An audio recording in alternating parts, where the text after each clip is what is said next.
There were hundreds of releases in 2025, dozens of which I had the pleasure of having in my collection. It's simply not possible to try everything that comes out, but from what I was able to try, I wanted to grab 10 of them that I think just stood out among the rest, share with you my top 10 releases of 2025. Gentle reminder from Sniff. This is one of the more unique releases this year. Creamy, milky, but earthy concoction. It has notes like lavender and ube, which is a Japanese purple yam.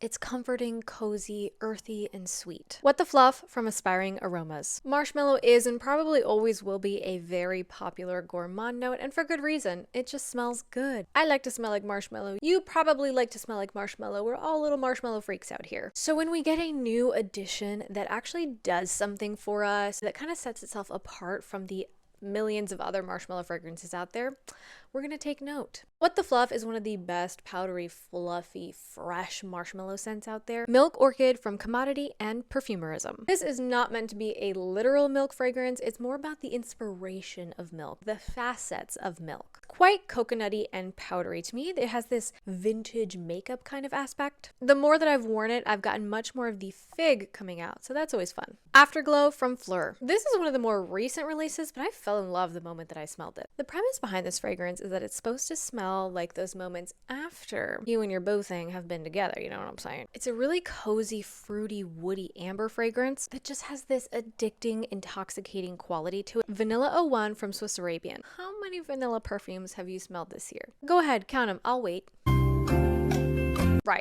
Right. Dozens. Listen, me too. So when a vanilla fragrance makes me gotta like stop and look at what I just smelled one more time. There's only so many ways to skin a cat, so I get it. Vanilla is vanilla. Combination of the cappuccino, the vanilla, and also the white florals, which I think makes such a good buffer for the fragrance. They add so much body to it. In Dreams and Fairy Tales, vanilla. Speaking of vanilla perfumes, in my opinion, I've said it once, I'll say it again, I'll say it a million times. Caitlin from Source is one of the best gourmand perfumers on the market right now. This collection in particular really brought something to the table. The vanilla, so good. Nabras Elixir from Lattafa. This is one of my favorite Lattafa fragrances ever. It opens up sweet like cotton candy and then dries down into something creamy and milky like condensed milk. Genuinely one of my favorite gourmands, and it's battling with Eclair, and if you know me, you know I love Eclair. De Goyave from Le Monde Gourmand and Paloma Sanchez. Guayava, whatever you want to call it in a fragrance. It's so rare to find a good guayava fragrance done right. Also, I just love supporting fellow Latinas in the perfume industry, doing the thing,